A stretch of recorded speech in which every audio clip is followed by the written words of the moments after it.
massive like haul in a while. I've been getting like 2 books here, 2 books there over like a long period of time. But for Black Friday, so the Friday just gone, Waterstones had like a triple points deal on. So I took advantage of that and I got a few books that I'm going to share with you.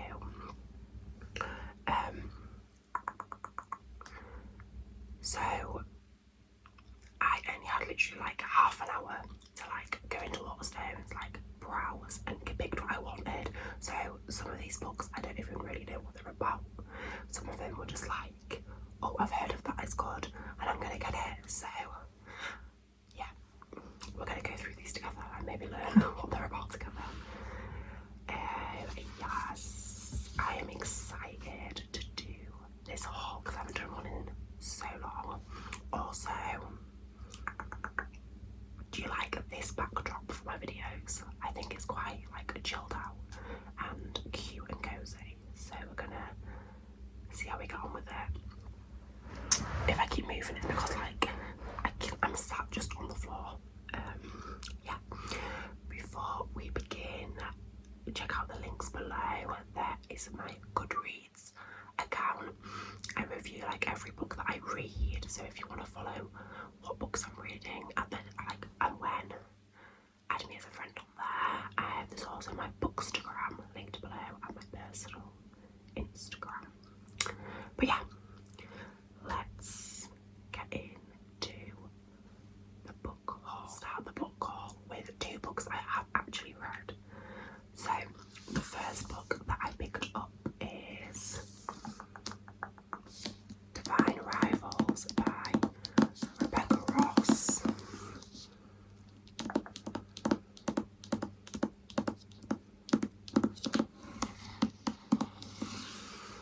I actually had the Fairy Loot edition of this. Maybe was it in May? Maybe. So I read it like then, and I did enjoy it. I gave it 4 stars, but for some reason I sold that edition, and I don't know why. I regret that now.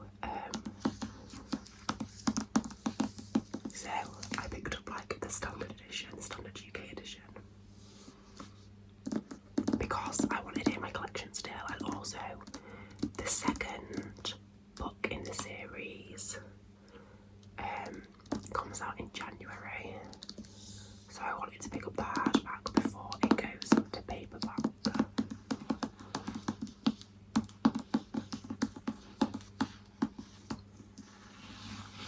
I think I have reviewed this book in a previous video, but it says basically 2 rivals, 2 stories, 2 hearts, 1 fate, and it follows Iris and Roman, and they work at like the same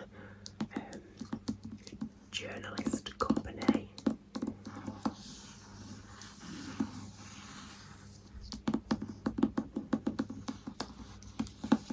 And in it there's like a war on. It's got like angels and devils in. It gives me like cottagecore vibes. There's a little bit of like cozy romance. I wouldn't say it's an enemies to lovers, I would say it's a rivals to lovers.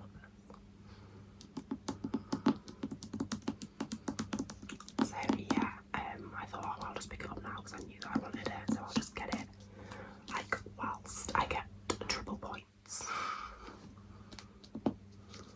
So I would definitely recommend reading this book.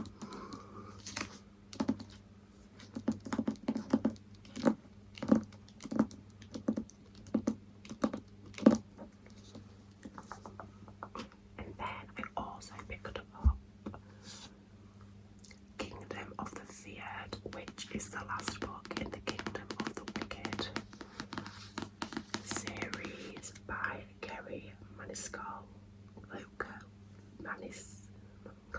Maniscalco.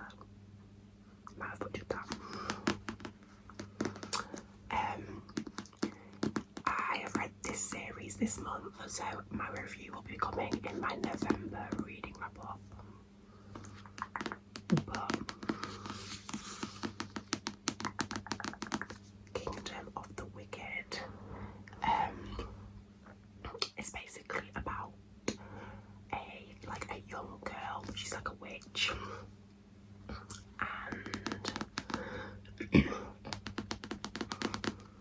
it's like a dark romance, it's like romantasy, and it involves the 7 princes of hell. Especially like the main one in these books is the Prince of Wrath, and her sister and other witches are murdered, and she wants to like find out why.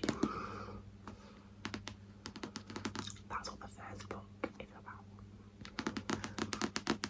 I'm not gonna say much more actually, because my review is gonna come in my November reading wrap up. But I have finished this now. I was in hospital yesterday for 15 hours, so I managed to literally read like this entire book whilst I was there, and that's why I finished it so soon. But I really do like these covers, and this is the one with like the sprayed edges. I didn't manage to get the second book with sprayed edges. Like, I swear they went out of stock like literally like the day before I bought that book, so that's annoying. But this one I think is nice.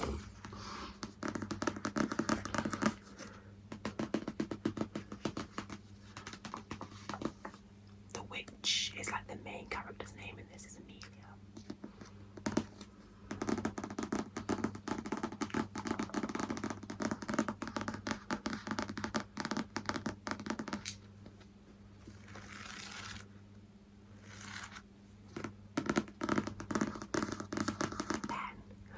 Picked up The Poppy War by R.F. Kuang, very popular fantasy book.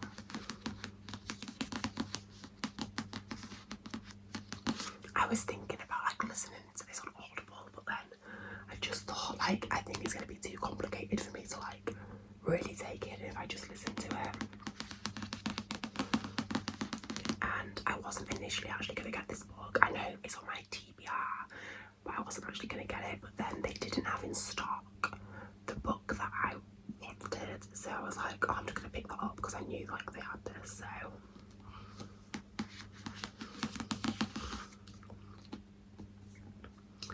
when Rin aced the Keiju, the test to find the most talented students in the Nagara Empire, it was a shock to everyone. That she got into Sign-Guard, the most elite military school in Nikken, was even more surprising. But surprises aren't always good, because being a dark-skinned peasant girl from the south is not an easy thing at Sign-Guard. Fighting the prejudice of rival classmates, Rin discovers that she possesses a lethal and earthly power, an aptitude for the nearly mythical art of shamanism. Exploring her gift with the help of a seemingly insane teacher, Rin learns that gods long thought dead are very much alive, and that mastering these powers could mean more than just surviving school. For while the Empire is at peace, the Federation of Mughernals still lurks across a narrow sea. The Federation occupied Nikan for decades after the First Poppy War, and only barely lost the continent in the Second. And while most people calmly go about their lives, a few are aware that a third Poppy War is just a spark away. That is the first time that I've read the blurb.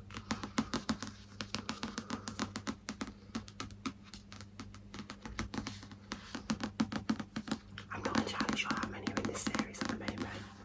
I think this came out in 2018.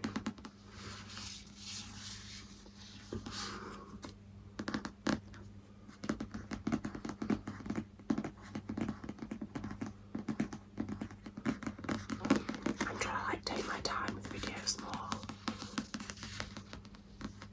and just be a little bit calmer in them so they're more relaxing.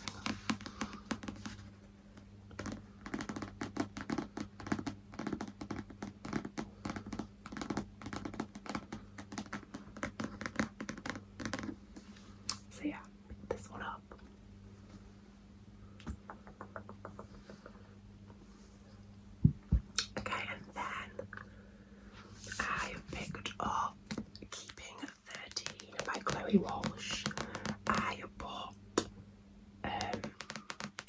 Binding 13 early this year because I've seen so many reviews, good reviews about them. Again, I actually don't really know what they're about. I think they're sports romances, and I think they're like rugby sports romances. And this is the second in the series, so here's hoping that I like the first one. And these books are big, like I have never seen like just like a romance book that are this big. They're like over 800 pages, like both of them. And it's the Boys of Torment series. I know that there's 2 other books after this one. I don't know if I can't remember what they're called. I know that it's something to do with the number 6. I'm guessing that's their like player numbers. So I'm guessing that follows like a different couple. But again, like I just looked at my TBR of one to read on Goodreads, and I was like, right, let's just pick some of these up. So, and I very rarely like start a series and then don't continue it. I might actually do a video on like a series that I've started and haven't continued. And these are the new covers. I think these covers, these covers were released this year, like quite recently. These are the new UK covers anyway.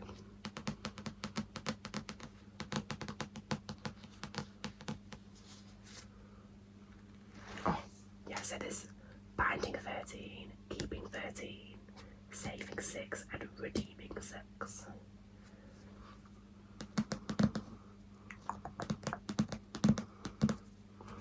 Like a lot must go on in these for this to be so big, and I've seen some like reviews where people are like emotionally scarred from them, so definitely will read them. Don't know if I'm in the right frame of mind at the moment to read them.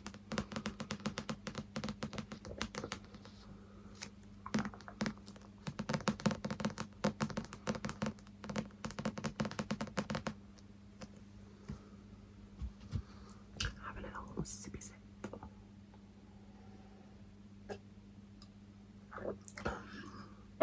Does anybody else, when they have anxiety, get like really cold hands? My hands are freezing right now. Okay. Then I picked up My Dark Romeo by Parker S. Huntington and LJ Shen. I didn't actually know that LJ Shen like co-wrote this. Again, another one where I've just seen reviews. And this one was like buy one get one half price. And I love this cover.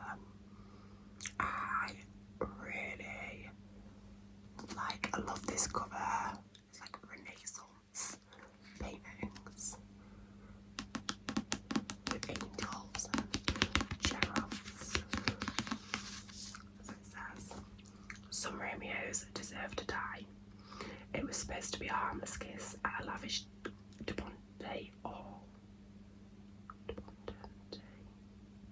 a clandestine moment with a handsome stranger. But unlike his namesake, my Romeo isn't driven by love, he's fueled by revenge. To him, I'm a chess piece, leverage, his rival betrothed. To me, he is a man deserving of poison, a dark prince I refuse to marry. He thinks I'll accept my fate, while I plan to rewrite it.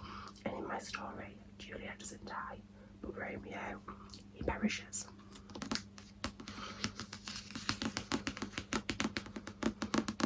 I love a messy romance. So, is this enemies to lovers? Who knows?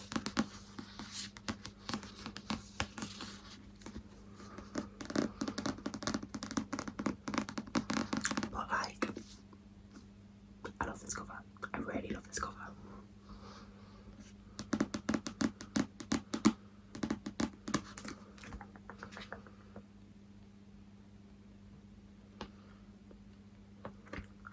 out when it was published. Yeah, so it's new out this year.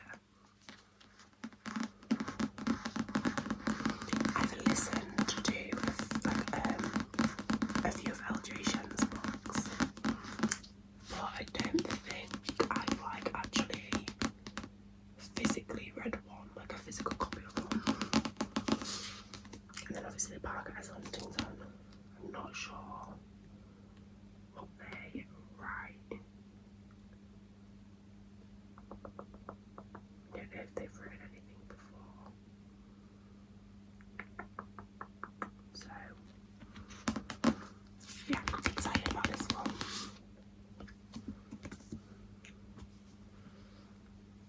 And then on that like buy one get one half price deal was Love redesigned by Lauren Asher,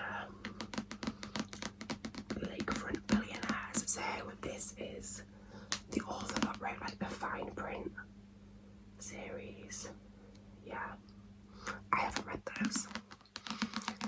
I don't know if I will ever read them, but I do like the covers on them though.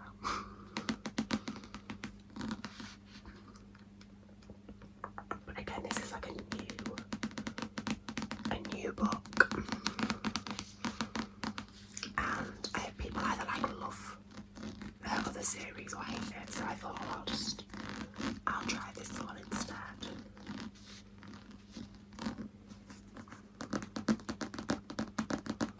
And I'm guessing it's, again, I've got no idea about what it's about. We're going to find out together. I think it's dual point of view. It says Julian.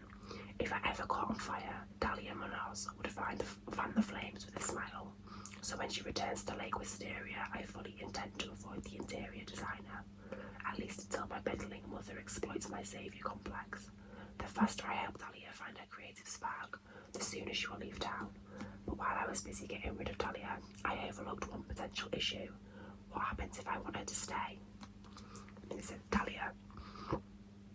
People say the devil has many faces, but I only know one. Julian Lopez. My childhood rival, and family frenemy. I vowed to steer clear of him while recovering from my broken engagement, but then the billionaire makes an irresistible offer. Renovate a historic house together and triple our profits. Our temporary truce becomes compromised as we face a year's worth of denied attraction and mixed emotions. Giving in to our desire is inevitable, but falling in love, that isn't part of the plan.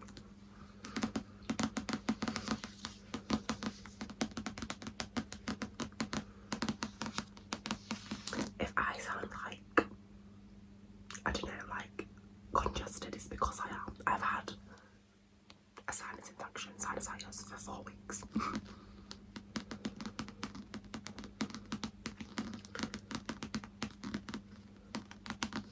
So yeah.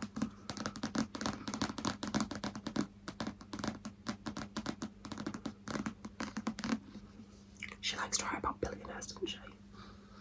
We need a series about like poor people like me who fall in love. Please.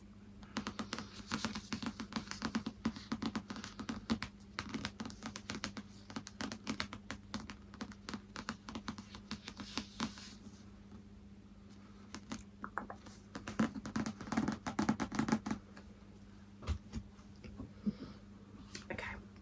Then I picked up The Graveyard Book by Neil Gaiman. Again, I love this cover. Can you see? It's so bright, isn't it? I haven't even got like a ring light on, I've literally got like a reading light shining on me. And the back. And this is got like illustrations throughout it. So it's like illustrated.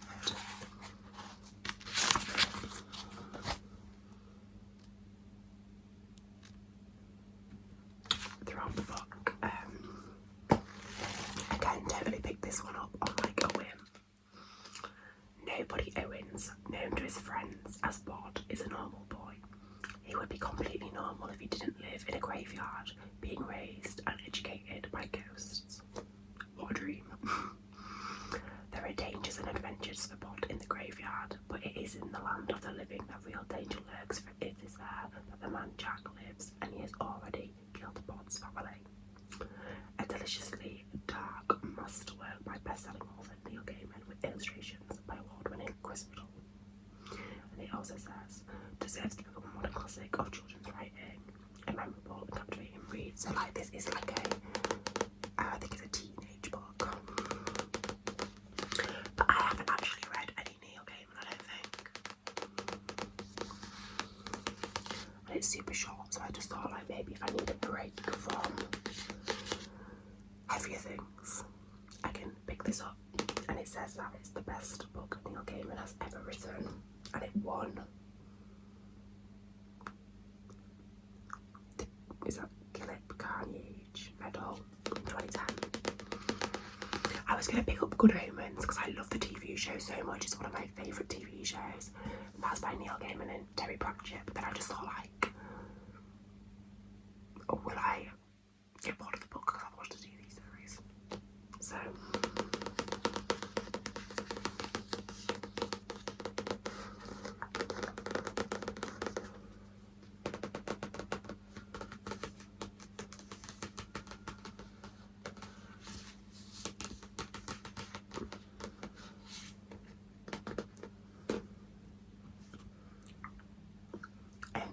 I picked up another popular book that I know nothing about.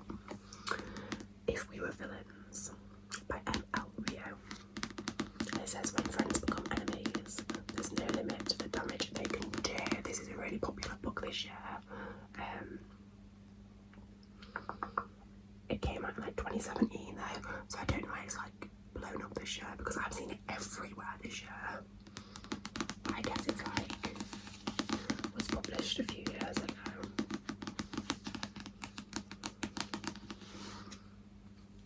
Oliver Marks has just served 10 years for a murder he may or may not have committed. On the day of his release, he is greeted by the detective who put him in prison. Detective Colburn is retiring and he wants to know what really happened a decade before. As a young actor at an elite conservatory, Oliver noticed that his talented classmate seems to play the same characters on stage and off, villain, hero, temptress, though he is always a supporting role. But when the teacher changes the casting, a good-natured rivalry turns ugly and the plays spill dangerously over into real life. When tragedy strikes, one of the 7 friends is found dead. The rest face their greatest acting challenge yet, convincing the police and themselves that they are blameless.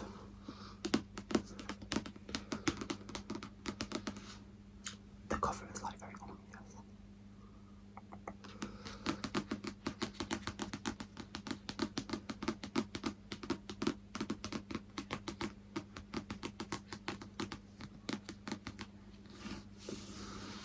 I completely just like zoomed out topic then.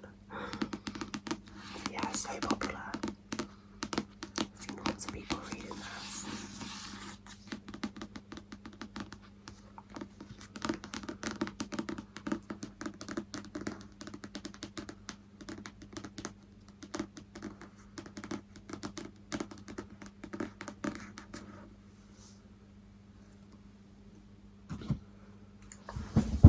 Oops. Okay, and then the last 2 books are the first 2 in a series, and I have seen this series like all over Bookstagram.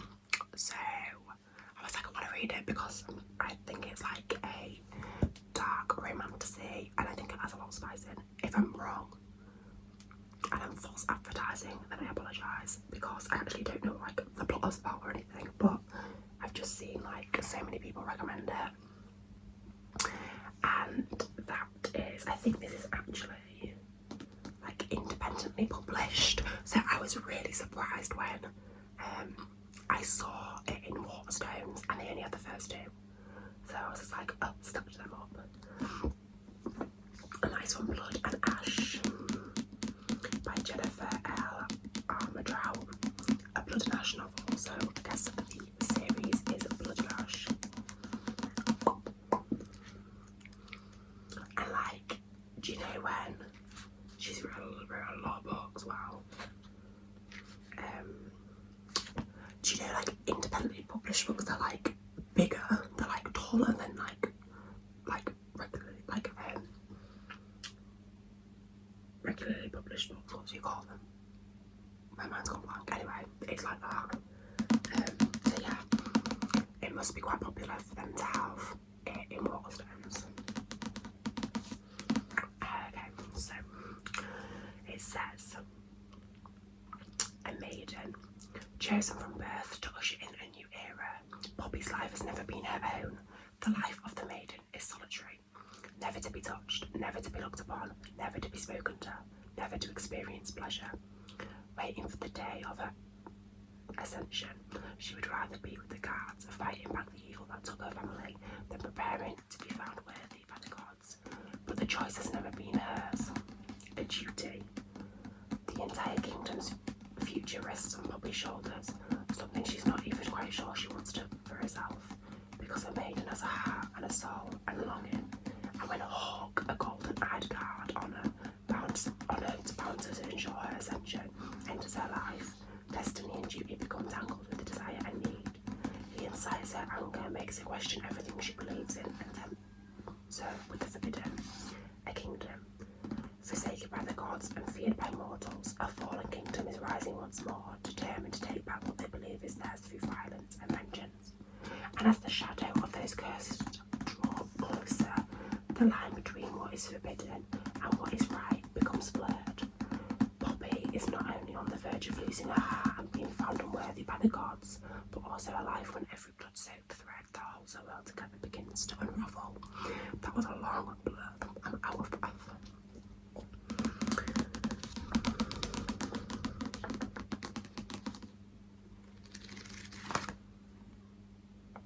They're quite long, to be fair. They're like nearly 500 pages, and they're like obviously like bigger than normal books. So yeah, I picked up the first one in this series, and I also picked up the second in the series, which is A Kingdom of Flesh and Fire. I haven't read the blurb of this one because I don't want to spoil the first one for me, for myself, but I like these covers. Yeah, I got the first two. I think there's currently 5 in the series, but I think there's going to be 6. So hopefully I enjoyed them, or I've just wasted like nearly 30 quid on these two, because they're like more expensive than regular books.